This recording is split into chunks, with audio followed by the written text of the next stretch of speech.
All right, welcome White Sox fans and baseball fans to Ladies Night. This is episode 15, which is crazy that we're already at 15. I'm your host, Melissa Sage-Bollenbach, and I'm here with my co-host, Allie Wesel from Side Sox and Sox Populi. And we're super excited to have our guest with us today, Courtney Finnicum from Baseball Isn't Boring and the host of Pitch and Moan. So, Courtney, welcome. We're so excited to have you. I am very excited to be here. Thank you guys for having me on. Excited to talk all things White Sox baseball and baseball in general. So this is awesome. Yeah, let's talk ladies stuff and Yes. sports stuff, and we're going to get into it. Okay, so first off, I want to start by talking to you about how you got into all of this. Like, how did you even get your start? And yeah, so just roll with it. So jumping right in, yeah, I've been on Twitter since the start, and I'm still going to call it Twitter. I don't call it X. We're not doing that. We're not doing that. So I've been on Twitter since really the start of it, and I've always tweeted about sports, and I've always tweeted about the White Sox. Obviously that was always a focus of mine. And Rob Bradford, who is in Boston, he works for WEI out in Boston. He writes for the Red Sox as well. Was starting this podcast, starting this brand. And it was connected with Joe Kelly, who, of course, was the reliever on the White Sox for a little bit. Um, you know, Joe and Rob know each other very well. Rob was actually helping Joe write his book, Baseball Isn't Boring. And basically, Rob wanted a strong female voice in Chicago while Joe was here with the White Sox. So it started with a direct message from Rob, basically saying, "Hey, Courtney, I've seen your posts." He explained the project, what he was doing, what his view was, and he's like, "I think you'd be a great fit." And I go, "I kind of agree with you, Rob." So I literally started day one. He got me right in with Johnny Gomes. We did a podcast about baseball fights, and the rest is history. So this then obviously transferred into my own show, Pitch and Moan. It's been an incredible growth experience for me, an incredible experience for me in general in the sports world, and I'm incredibly grateful for it. That's so it literally really kind of fell into your lap. Like Completely fell into my lap. And it was always something that I've had my eye on. I was doing some local stuff with Mark Carmen, who does the Windy City podcast and now works for CHGO Chicago out here in Chicago as well. So I was doing some local stuff, just talking White Sox baseball. But Rob really gave me that national attention, and it's been great. It's been a whirlwind, but it's been great. Yeah, as you've been like getting into this, as you got into the content creation world, and now that you're kind of, fully immersed into it, like, do you have any female mentors that you like looked up to, or people even now that you still like, not rely on, but like go to for advice or things like that? Absolutely. So one of my heroes growing up, I mean, at least my teenage years, was Sarah Kustok. She did incredible work in the Chicago market when there weren't a lot of women around, so she was sort of a trailblazer doing some major stuff now in New York City. She was always awesome. A woman that I go to for advice and who's actually really had my back throughout all this has been Layla Rahimi, who is another really strong voice in the Chicago market. We don't have a lot of strong female voices here. So Layla Rahimi's been great. She's given me shout outs on air before. She's listened to my interviews, so she's been great. I do text with her a little bit here and there. Another woman that I love is Peggy Kaczynski, because she's been around a long time too. So these are the women that I look up to that I feel are trailblazers in this market and who have given me some good advice over the years. Yeah. Do you feel like it's kind of like shifted to, like, have you seen a lot more women come in since you've kind of started posting and doing all that stuff, or like about the landscape, and does that excite you, or like how do you kind of see it? Yeah, I feel like with the way media has shifted now with all these podcasts and the ability to do these podcasts, I feel like we are getting more women involved. And, I think there's more avenues now than ever for women to get involved in this. And I mean, that's really what I'm seeing. I'm seeing just from different teams, I mean, the Mets have a bunch of women content creators that are doing a great job. Some women with the Cleveland Guardians are doing nice work. Like, I feel like there's a lot of strong women now that even when I first started 3.5 years ago was not really happening. And now it is. And I feel like women are gaining more traction in this world because there's more avenues too, which I think is great. Have you had anybody like reach out to you and be like, hey, I mean, of course I stalked you at Sox Fest. I was like, hey, But in all fairness, I stalked you too. I was just as excited to see you. So your family's lovely. do you have like women who, kind of like sought you out and just like bend your ear now that, you have, your own special part of the, content creator universe? I have, and I do. And I really always make sure, I don't care what I'm doing. I don't care who I'm with, where I'm at. I always make time to stop and talk. And because I understand that people love this game just as much as we do. And people are wanting this type of avenue and wanting this type of exposure to be able to talk about the love that they have for baseball or their favorite team or both. So I make sure to definitely always appreciate, always grateful when people do seek me out and say, hey, Courtney, I saw this tweet of yours, or hey, I love this interview you did. Like, that means the world to me because that means that I've done it. I'm doing what I want to be doing here. And that's huge for me. So what type of advice, like, if you have somebody coming up to you that's a female and they're looking to get in the space, like what kind of advice do you have for them? My biggest thing is be yourself. And I know that sounds corny and cheesy and like, you see that on billboards and stuff like that and self-help books, but it really it really is the truth. It's honestly, I go on to these interviews and I speak with, managers and players, and I am myself. There are times where I'll make mistakes and I'll tell my producer, listen, cut this. I screwed up. I made a mistake. It happens all the time. At least once an episode, I make a mistake. So, and I'm okay like admitting that and moving on and getting better. And I feel like being yourself, not being afraid to show your personality. I feel like people come in here and they want to be so professional and so careful, and I'm the same way. But it dilutes kind of your personality and who you're trying to be at the same time too. So I feel like not being afraid to show who you are. If you have a sense of humor, make jokes, make it like, keep it easy, and continue to listen to your work and take notes on what you can do better, what you can improve on, and seek out as much advice as you can from others in the industry. That has been huge for me, not just other women, but other people in the industry in general. I send my podcast to every single time they come out, and I'm like, what can I do better? Pros and cons. Just constantly striving to do better is also really important in this as well. Yeah, I think that's, you bring up a really great point, because I know whether it's for me with, writing, especially like, once you've put it out there, don't like just put it out there and like never look at it again. Go out there and like rewatch or re-listen as you're evolving through, because you're going to see your growth too, right? Yes. Because I think that's important too, is like, okay, like I can do this, like almost like a confidence building type of exercise, I guess you could say. And I completely agree with that. It is a confidence booster. And I mean, and I haven't done this, but I'm talking out loud with you guys and I'm thinking about this. Like, I should probably go back to my very first solo interview. Yeah. And hear the progress of what has gone on in these last few months and years. I think that would be actually an interesting exercise to do, because I am constantly looking to get better at this, because I love it and I have a passion for it.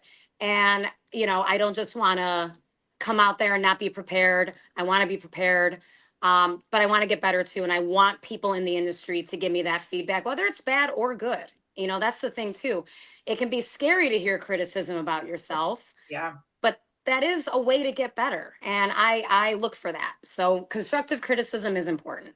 Yeah, I was literally just going to say, not being afraid. Like, it's really uncomfortable to get constructive criticism, Yes. but that it's so important, especially from those people that you look up to. Like, I'm sure, like, it's awesome to hear, oh, you're doing such a good job. But even it's almost like you have more respect for people that are willing to say, like, hey, this part was really good, but maybe in this part of the interview, like, you could do this differently.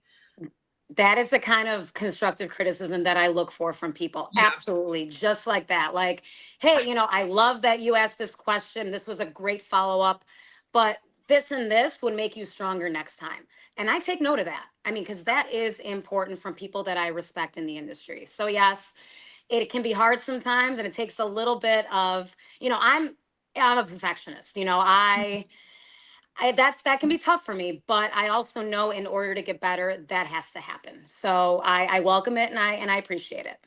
Yeah. It's good to hear you say these kinds of things because you make it look so easy. And like I said this to like Jackie and Crystal too, like they just make it look so easy. I mean, is it that easy for you? Because it just does. You seem super natural with it and comfortable with it. Were you always that way? Did you get more, as the further you went along? And I appreciate that very much, first of all. So thank you. And Jackie and Crystal do awesome work as well. I am constantly in awe of how smooth and how great they are as well. My background is in sales. So I have sort of always had to be the face of like a company, basically going in, representing a company, representing a brand. I started off in the sales world cold calling, literally knocking on doors, getting in front of people, talking to people. So I've kind of had a sink or swim mentality my entire life. It's like, okay, either you're going to succeed at this or you're going to fail at this. It was really kind of one or the other. So I have always sort of had that fearless, I'm going to go in and do this mentality. If I fail, then I'll move on and I'll find something else.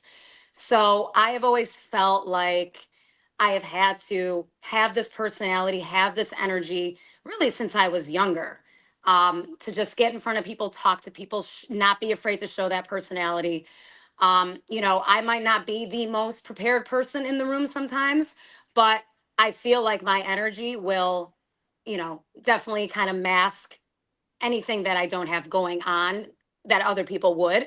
So I feel like I have always had this way about me, but I've definitely had to tweak it as I've gone along. Well, I'm in awe, and I I just love people who have that like natural ability to relate to people and feel comfortable behind the camera or the microphone or whatever. Because I'm so not that person. When Brett like brought up the idea to me, we a couple years ago we did this podcast and it was women, talking about the sport and everything. What would you think about getting some of the ladies back involved in this? And I was like, me? Like Allie can like back me up here because like last year when we did it, I was like, I don't know, we're gonna have to like rotate this hosting thing. Like, I don't know if I can do this. But honestly, like fabulous job.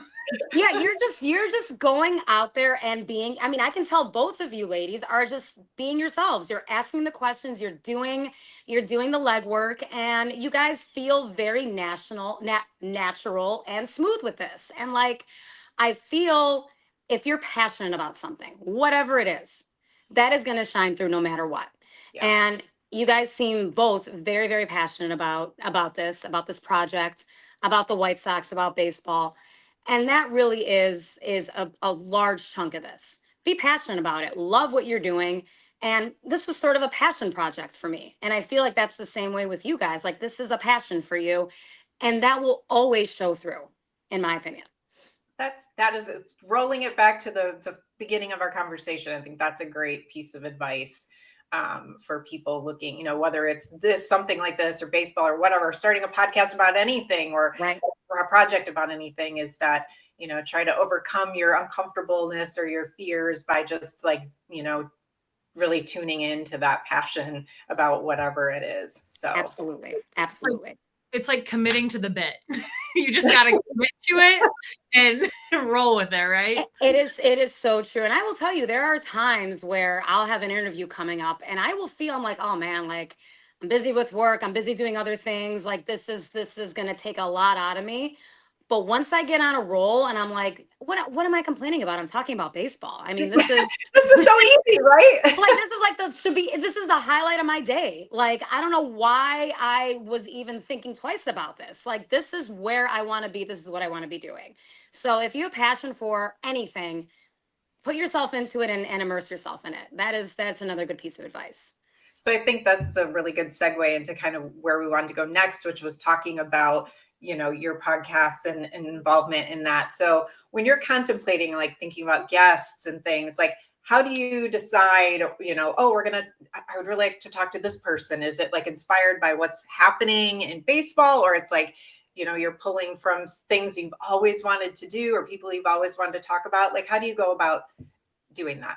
It's a little bit of everything you just kind of touched on. Like tomorrow I'm recording a podcast with Larry Boa.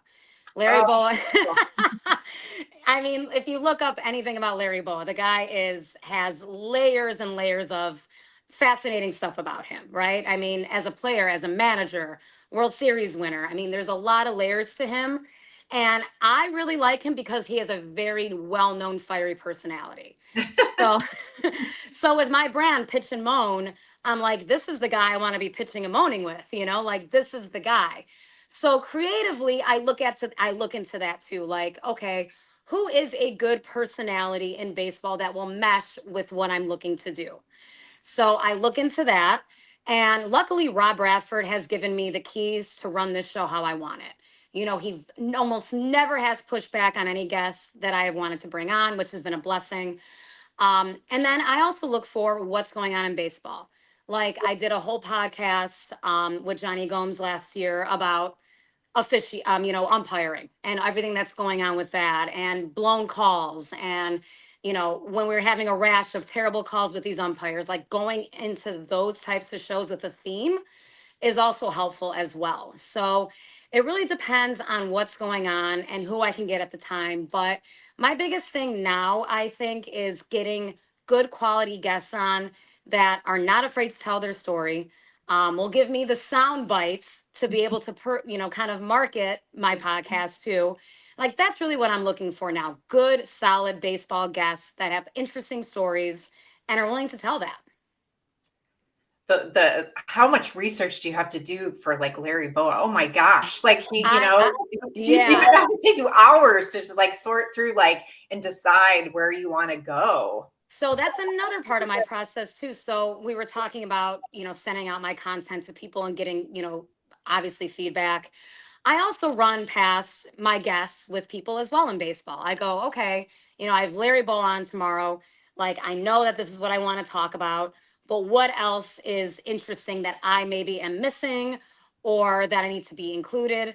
And sure enough, they always come up with a couple different topics for me to kind of amplify what I'm trying to do. So, but to answer your question, I mean, I've already started the prep this morning and I have just pages of stuff. And I only have a half hour with Larry. Larry requested a half hour. So, he's almost an 80-year-old man. I mean, I'm worried he's not going to be able to work the StreamYard link. So send positive vibes my way tomorrow morning. But yeah, I mean, it's just breaking that all down and doing that work and just getting to the important stuff when you have a guest like that is also some really good practice too. And I've gotten better about that. Again, getting that feedback, taking that constructive criticism, it has really molded me into what I'm doing now.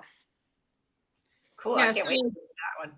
Yeah. So if there is something going on, like within the league, like, a team is on a super big hot streak or like the All-Star break is coming up, does that then shift kind of your target then and kind of who, like, are you working with other people or what does that kind of look like? Yes. So Rob has, a Rolodex filled with contacts at this point. I mean, he's been doing this, I think 30 years. So he's been doing this for a while. And, I'll float an idea out to him like, Rob, I'd like to get this person on. And he'll go, okay, I can contact him and we'll get it going. So as far as big events, I always do an opening day podcast.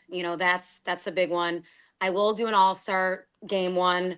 I'll do the trade deadline as well. And it really depends on who's kind of interesting at that time zone. So for instance, if somebody is on a hot streak and they're willing to talk, I'll bring them on right before the trade deadline. Like, for instance, if the Braves are finally kind of picking things up a little bit and there's an interesting Braves player that I like to have on, I'll have him on to coincide with the trade deadline. So I really do try to base guests on what's going on in the league as well. That's really cool. So on the topic of guests, do you have like a favorite guest that you've had on so far that really just stands out to you? I mean, I cannot say anything but good things about Terry Francona.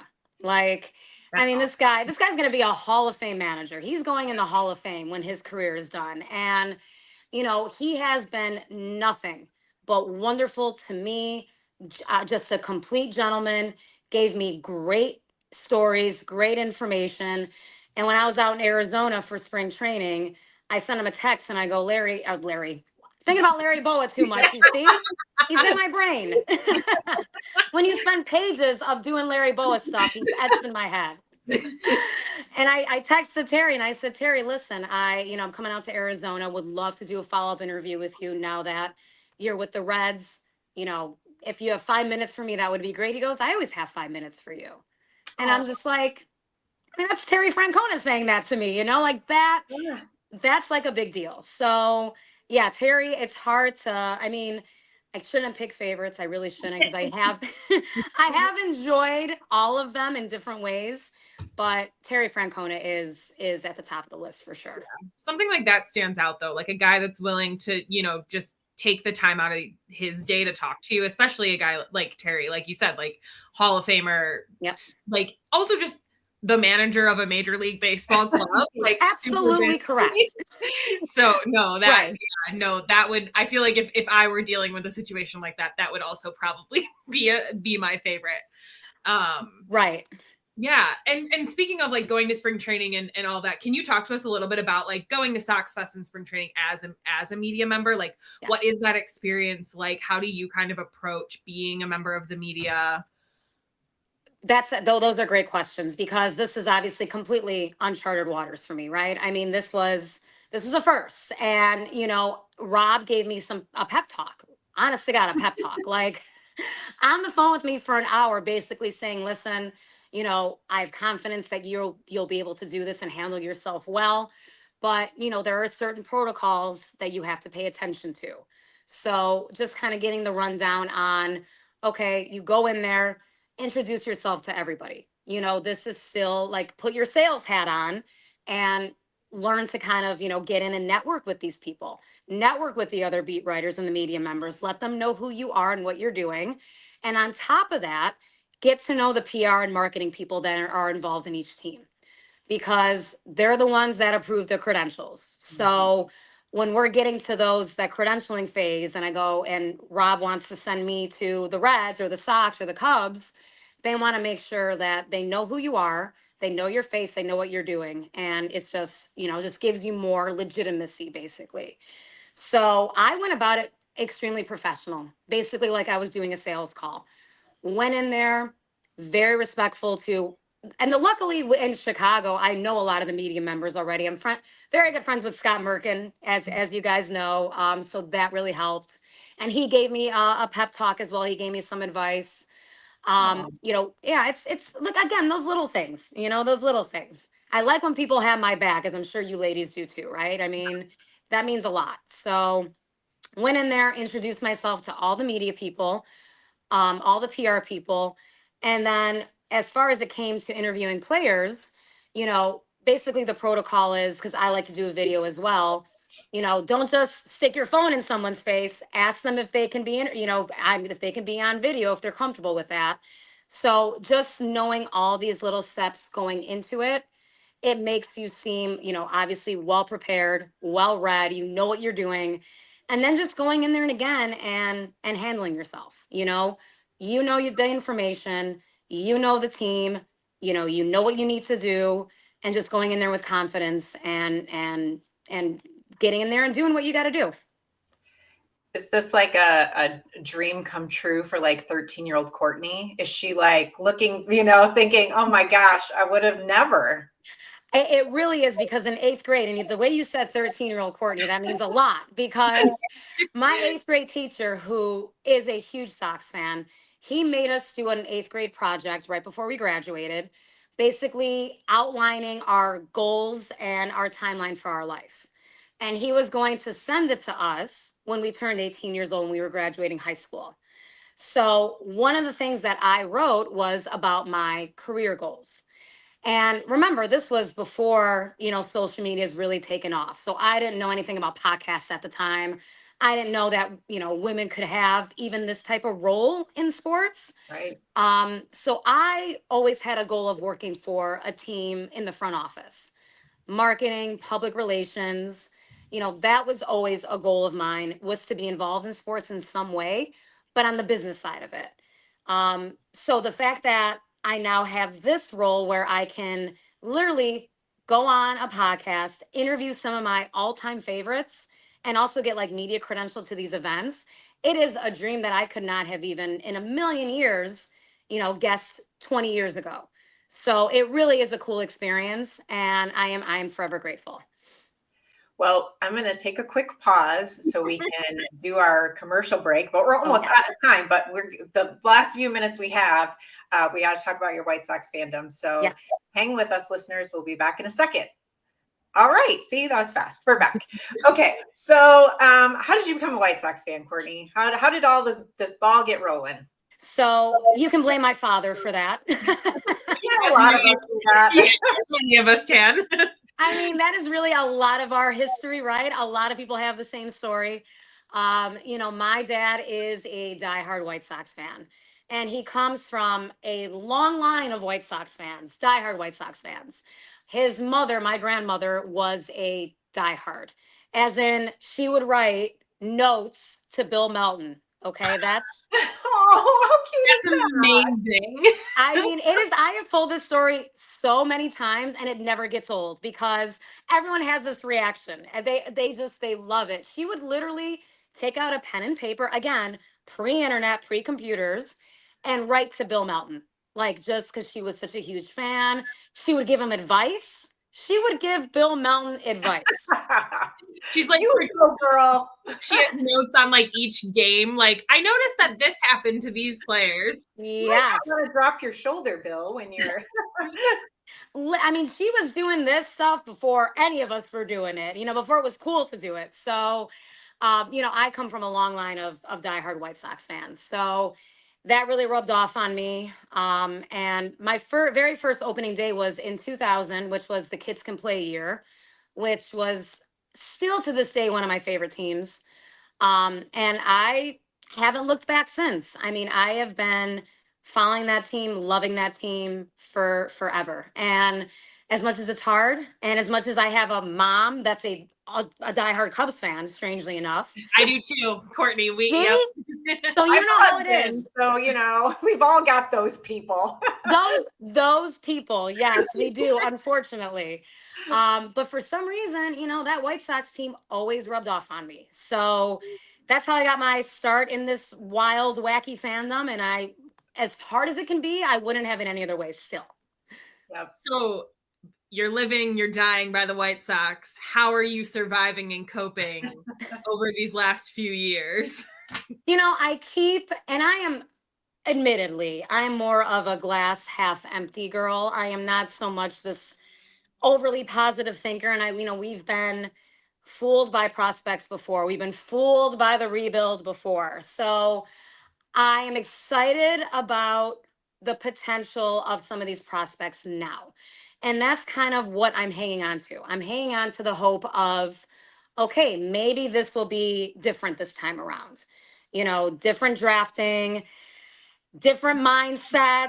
I'm hoping that, that this will slowly start to turn. So that's kind of how I'm coping now is, okay, yes, we lost another hideous game, but Kyle Teal went 3 for 4 down in Charlotte, and Hagan is killing it in Birmingham. So okay, they still have to come up here and prove themselves, but that's a start.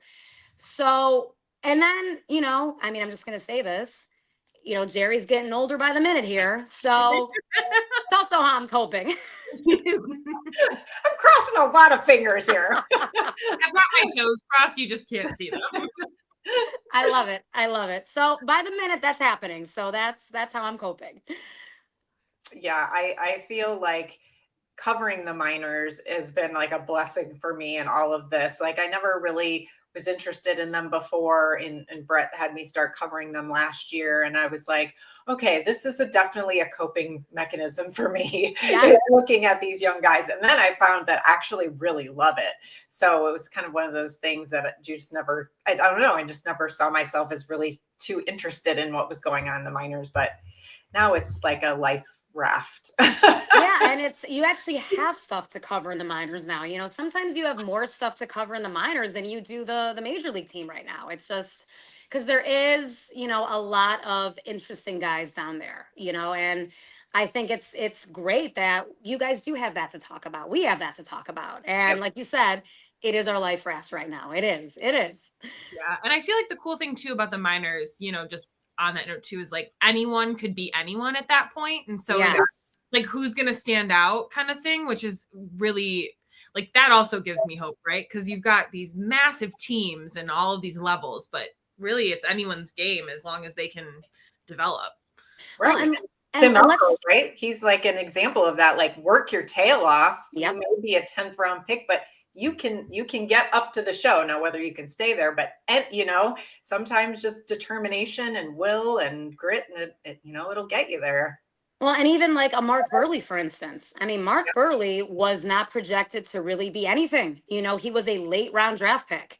So just kind of what you guys were saying, get up there and prove yourself and show what you have. And I mean, Mark Burley did that and then some. So I don't think anybody had Mark Burley projected where his career finished off. I mean, the guy had Hall of Fame votes, I mean, it's kind of crazy. So to your point, Melissa, I agree. Get up there and show what you can. And, let's hope Tim Elko's the guy, right? At least somewhat the guy. Yeah. But yeah, that is some hope. That is some hope.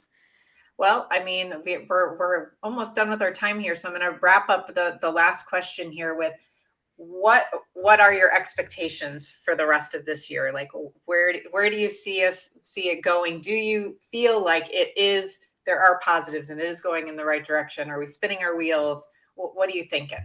I don't have expectations now as far as wins and losses at this point. I think we kind of have to scrap that and just focus on guys developing in the minors. That's huge. Guys getting called up and producing in the majors needs to be the goal. We have a couple of guys down there that, in Birmingham and in Charlotte that can make it up to the major league team at some point this year. Yeah. And we have to be able to see that these guys are developed and that they are producing at the major league level.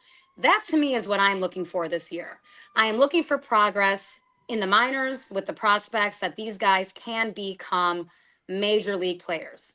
That is number one.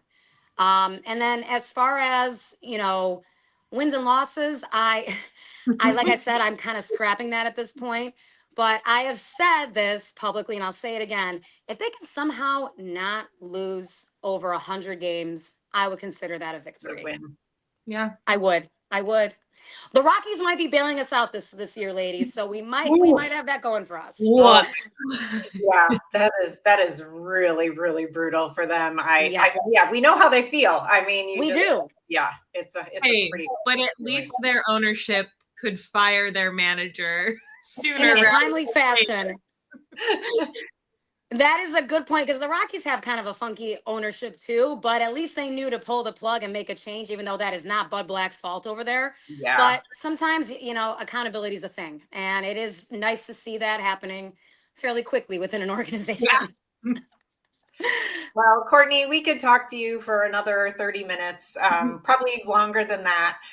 So I hope you will come back with us sometime and we can chat again. But this was absolutely lovely, and just really appreciate your time and look forward to continuing to watch you kill it. You guys are awesome. Thank you for having me on. Yeah. All right. Well, that's it for this episode, and we will see you next week on Ladies' Night.